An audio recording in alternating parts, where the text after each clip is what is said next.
Hey there, Braves fans. Welcome to another edition of State of the Braves. I'm your host, George McNair. I'm back with you guys and looking forward to previewing the draft for the Atlanta Braves. The draft, you guys might know, is coming up during the All-Star break.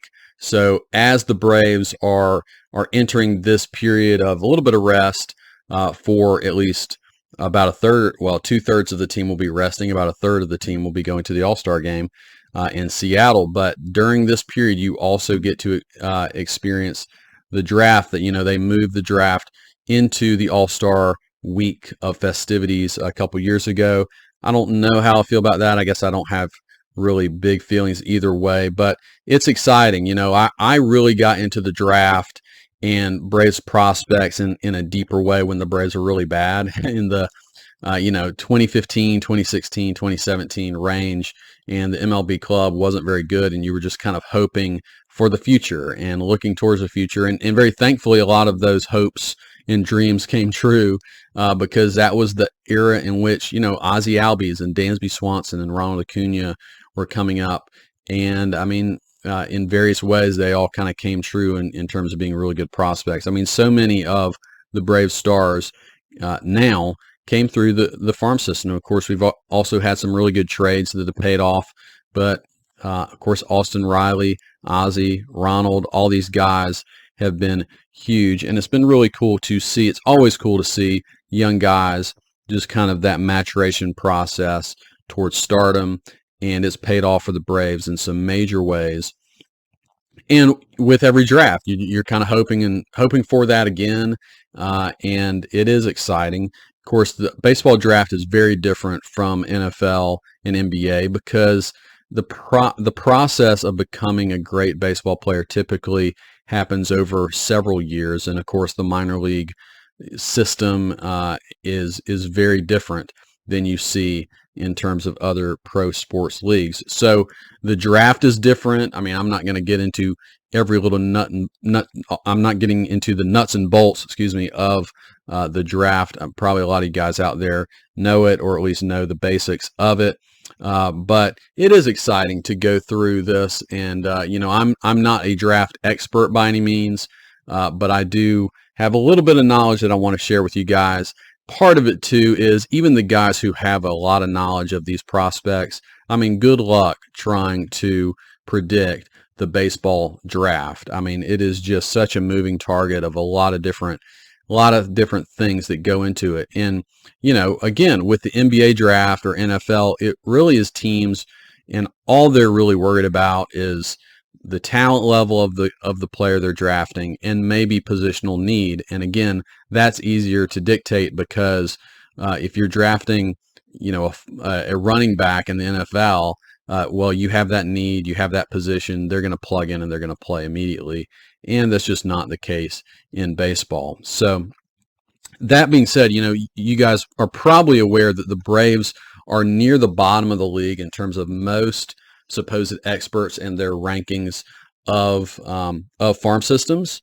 Number one, that's not something to be too worried about as a Braves fan. Of course, we know that we are very good, to say the least, at the big league level. We have a lot of guys locked up long term, so there's not a lot of need, even not just this year, but 5 years down the road. There's a lot of safety in that. But that being said, you still want a strong farm system.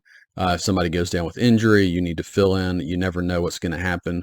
Somebody could drop off with their performance. You never know what could happen.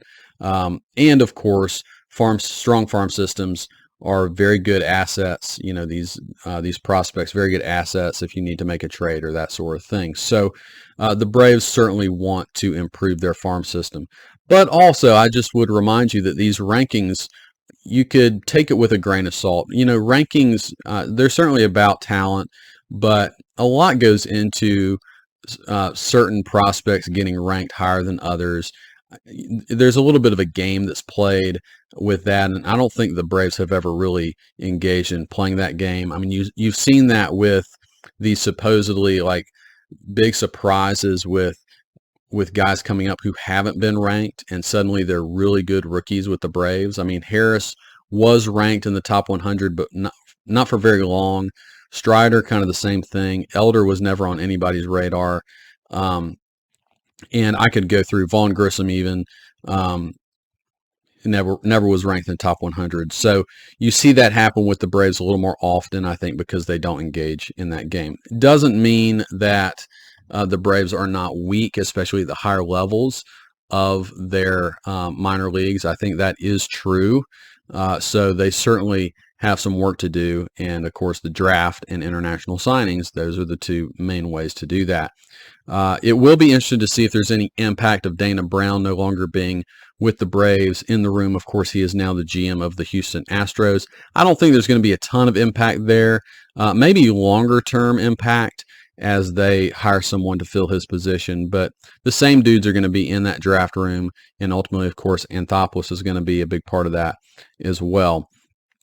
But, like I said, the Braves are a little stronger in the lower levels of the minor leagues.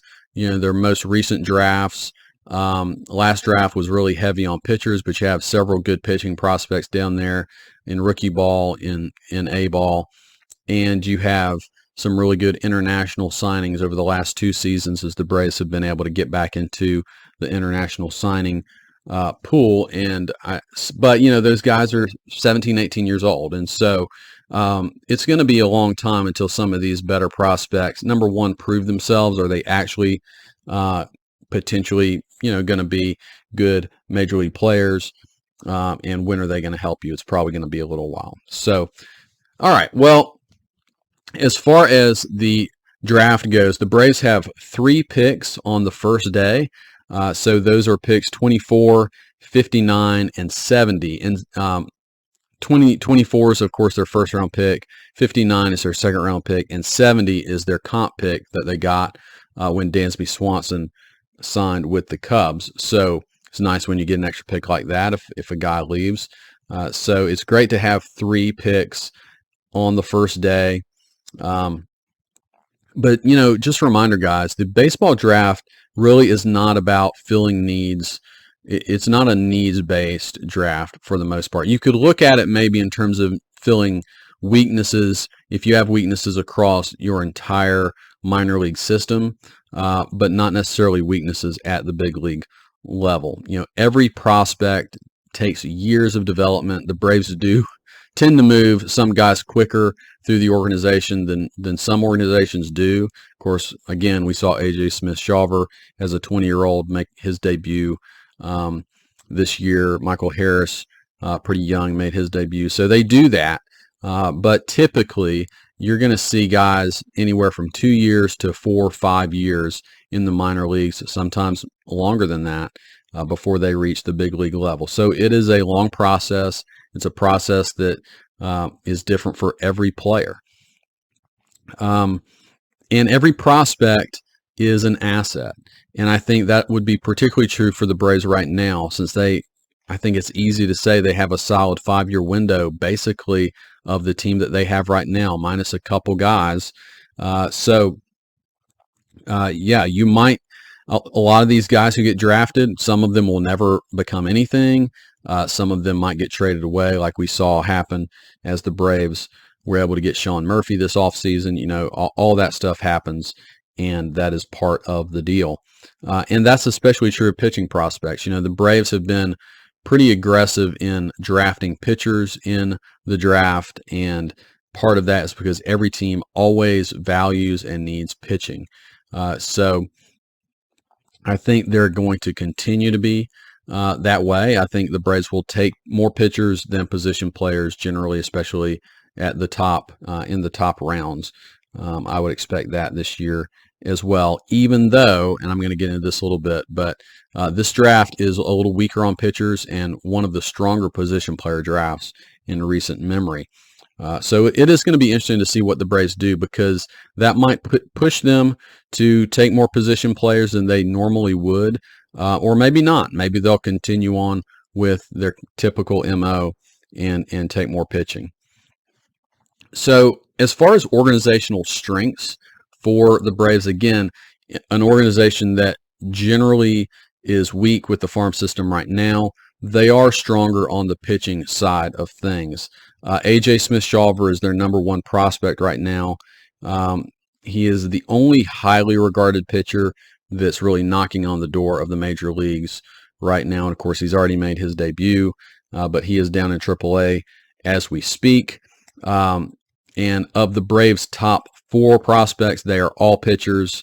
Of course, the Braves took a lot of pitchers in last year's draft. Owen Murphy is the Braves' number 2 prospect. J.R. Ritchie is the Braves' number 3 prospect. Unfortunately, he's having Tommy John, or he's already had it and is recovering from that now. And then Cole Phillips is the Braves' number 4 prospect. All those guys were taken in last year's draft. All are highly regarded, but a long ways away from the big league club. 9 of the Braves' top 12 prospects, and I'm including Vaughn Grissom in that number, by the way, even though he's technically not considered a prospect anymore because of his major league service. But 9 of 12 prospects for the Braves are pitchers. So again, very pitching heavy. That is, the good news is there's a lot of solid pitchers the Braves could lean on over the next few years. And we've seen them do that. Jared Schuster, Dylan Dodd are in that group as well. And some guys we haven't seen yet that don't really have high ceilings, but they're maybe at least solid, and you could see some starts from those types of guys. But the organizational weakness of the Braves is basically across the board position players. I would say particularly outfield. You don't really have a lot of really strong outfield prospects anywhere close to the major leagues. The best one in terms of being close to the major leagues would be Jesse Franklin. He's considered the Braves' 13th best prospect. Probably in most organizations, he may not even crack a top 30. He does have some really good power, but he's already 24 years old. He's really only at Double-A right now. Still a lot of swing and miss in his game. So I don't know that he's going to make it to the big leagues or not, but you have Luis Guanipa and Douglas Glad are both very talented, but at really low levels. I think one of them is 17, one of them is 18. When will the Braves see them? Maybe years from now. So yeah, just not a lot there, especially in terms of the outfield. But honestly, all positions are positions of need for the Braves. I mean, there are some guys I like, don't get me wrong. There's a guy like Nacho Alvarez. The Braves took him in the last draft. Shortstop, third base combo guy. I think the Braves would love for him to stick at shortstop. He's a great fielder, really high average guy, high on base guy, but not a lot of power has shown up yet for him. So, I mean, the Braves do have some guys. I mean, I could list off more guys. They have solid position players throughout their organization, but no one who's like a potential superstar coming up through the ranks by any means. All right, so the characteristics of this draft, I've already kind of mentioned this. This is one of the most talented position player drafts in recent history. That's something to be excited about. It's deep. It's deep not just at the top, but really, if you looked at the top 100, you have a lot of potential really good position players there. It would not be shocking if you were able to pick up an all-star level player in the first, second, third rounds and beyond. And that you can find, you can strike gold late in rounds in the MLB draft at any time, but I think it's particularly true in this draft. On the flip side, right, light on high-level pitching talent at the top of this draft. Paul Skeens is maybe going to be taken first or second in this draft. He is considered one of the best pitching prospects to come out maybe since Steven Strasburg, and just in terms of raw stuff. But after him, you got some good players, but nothing like you've had over the last several years. All right, so the Braves' typical MO in their most recent drafts has been to select an underslot guy with the first pick, meaning a guy that they can pay less than what is slotted for that pick. Usually an underslot guy is going to be a college player that is projected to go a little lower, not always college player, but a player that's projected to go maybe at 40 or 50, and you take him at 20. And that's kind of where, well, the Braves are sitting at 24 in this draft. So if they were to continue to go with this MO, that's kind of what you would expect them to take, someone who is under slot. And like I said, in the past, this has typically meant a college pitcher or college player, but not always. They took a high school player, but were able to go under slot with Owen Murphy last year. But why would you do this? Well, you're able, I mean, it's a full pool of money that you're using for your draft that you're allotted. So you're able to use more money in later rounds, which allows you to sign more guys and higher level talent away. And this has really benefited the Braves in the last several years. Very recent examples of this would be Michael Harris. They got him in the 3rd round. Spencer Strider in the 4th round. Vaughn Grissom all the way down in the 11th round. Guys that might not have signed and gone to college otherwise, the Braves were able to sign and get into their minor league system. So I kind of expect them to do that. It's not a guarantee, obviously, that they'll do that. But anyways, predicting the draft is kind of a silly proposition. I'm not going to try to do that. But if I had to bet generally what I think the Braves will do is I think they will probably stick with their MO of going under slot with their first pick. That being said, they could have that plan and then a player slides to them that they're in love with and they pivot and take that player and, don't go under slot, maybe even go over slot if it's a player that they feel like is a can't miss or someone they can't walk away from. So I wanted to give you guys some really brief profiles of some players I'm watching. Again, this is not me trying to predict who the Braves are going to pick. I'm going to try to give you quite a few names. It always frustrates me when I listen to a draft preview and then you don't get a lot of names. So I'm going to try to give you some guys to look for. But there are kind of endless names for the Braves and who they could select in these first 3. And what I'm really doing is giving you names specifically for the first pick that the Braves will take at 24. All right. So the first grouping of players would be players that could maybe fall to 24. So these are guys who are actually closer to, I would say, anywhere from 15 to 20-ish in terms of their draft stock. The first guy is Hurston Waldrop.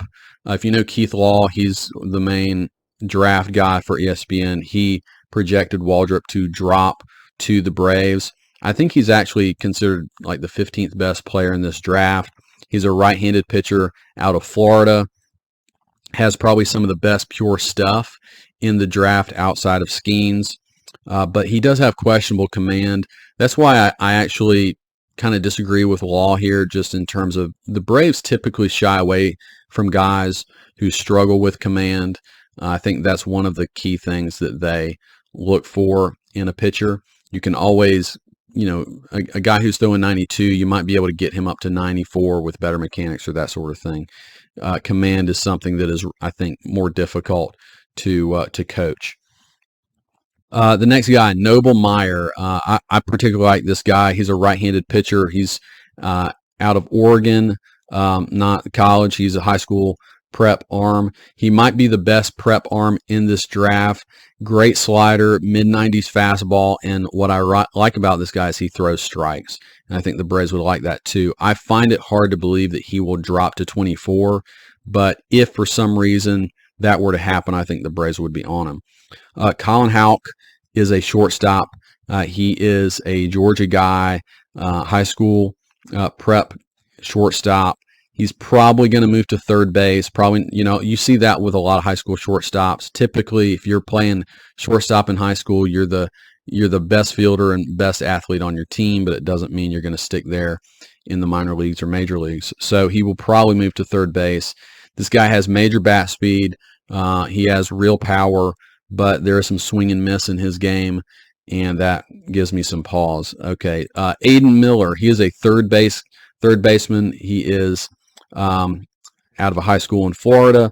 Huge power, advanced approach, quick hands. He might be the best prep hitter coming out of this draft. I really like this guy. Again, I kind of doubt he's going to drop all the way to the Braves, but if he were, I would imagine the Braves would think about jumping on him.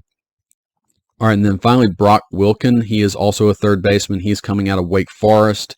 He might have the most power of any player in this draft, and he's had a lot of success at Wake Forest. Both Miller and Wilken, I think, would stick at third base, so I could see the Braves being in on him as well. Any of these guys, these 5 guys I mentioned, would have to probably slide to the Braves. Maybe none of them would be there, but I think if one of them did slide, the Braves might consider jumping on one of them. All right, players that are kind of projected to be right around that 24 spot that I think the Braves, again, they wouldn't be going underslot here. They would just be picking the best player available kind of thing. All right, Kevin McGonigal. He is a shortstop out of Pennsylvania, Pennsylvania high school.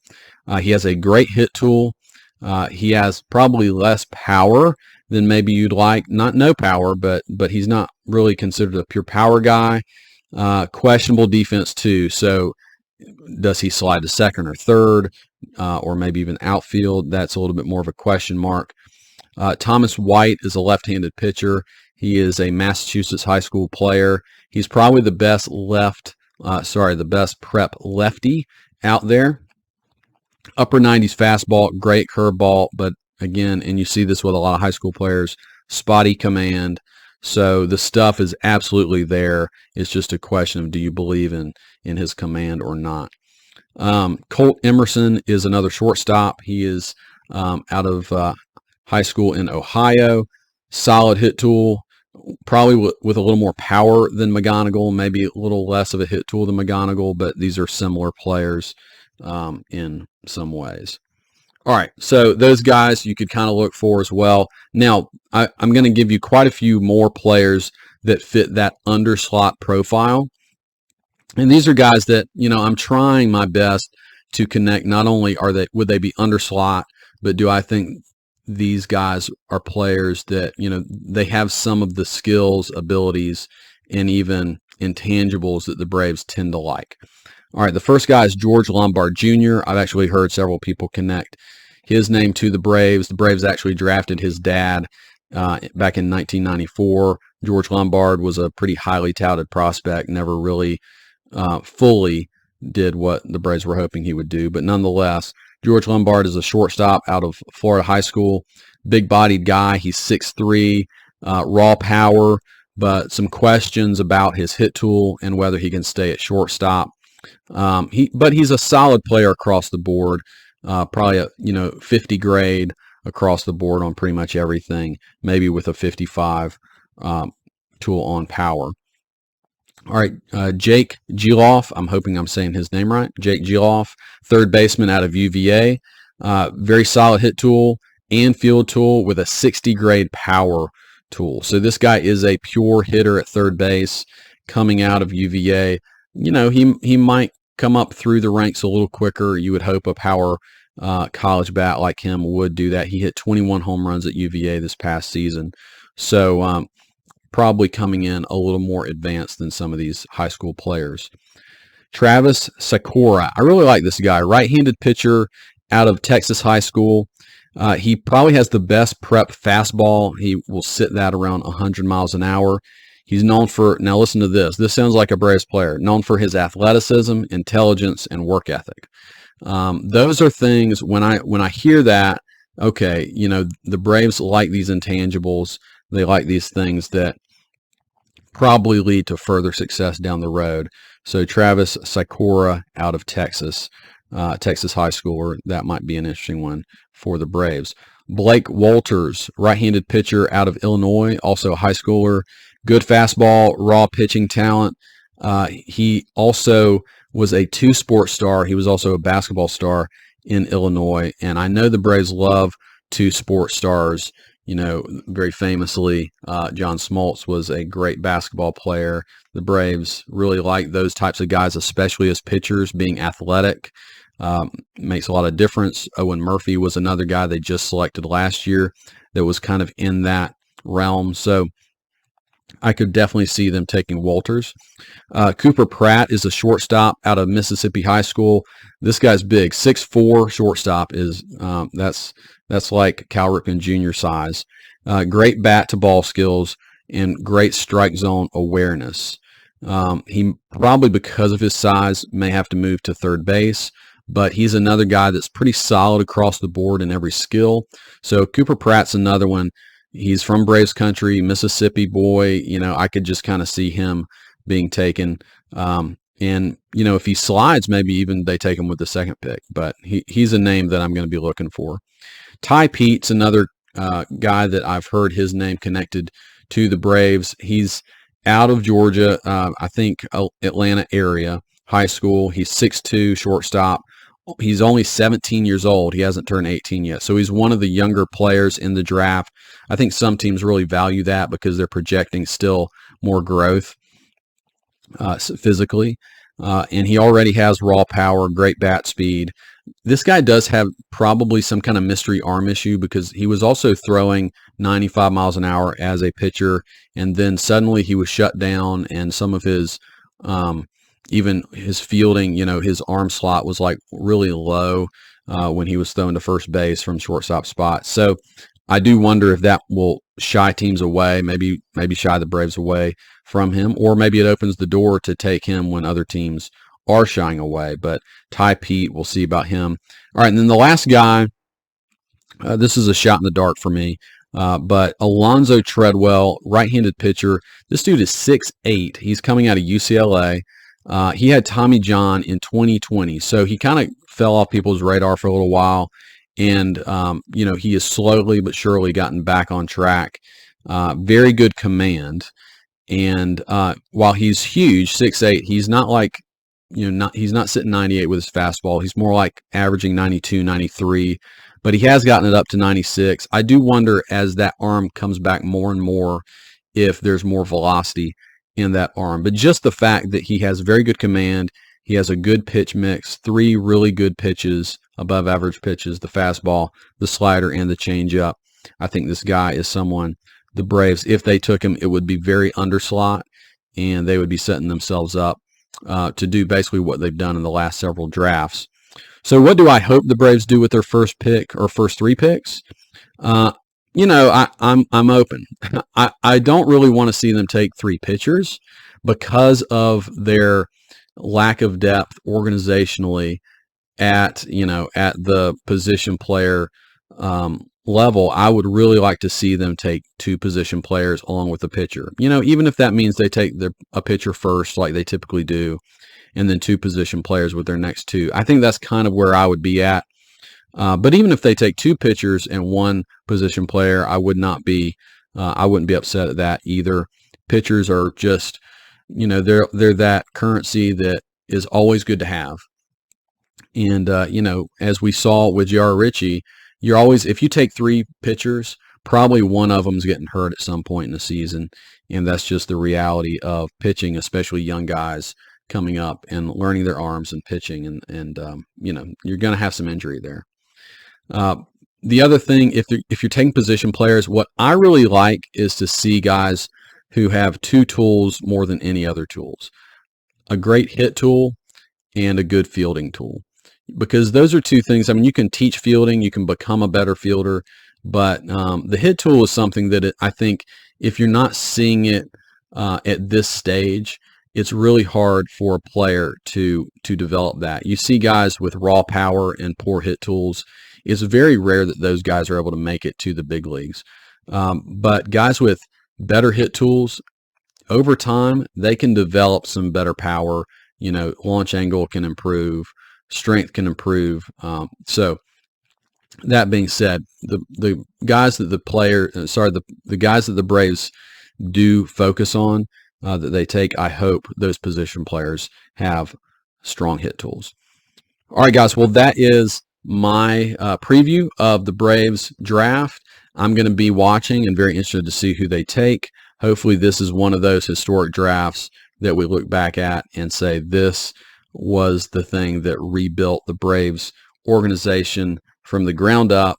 And with the Braves being good at the big league club for the foreseeable future, it would also be great for them to maybe have a top 10 farm system again. All right, guys. Well, thanks for listening, for watching. If you're watching on YouTube, again, I just encourage you to follow me on Twitter as well if you're on Twitter. And I just appreciate all y'all's support, and I'll talk to you soon.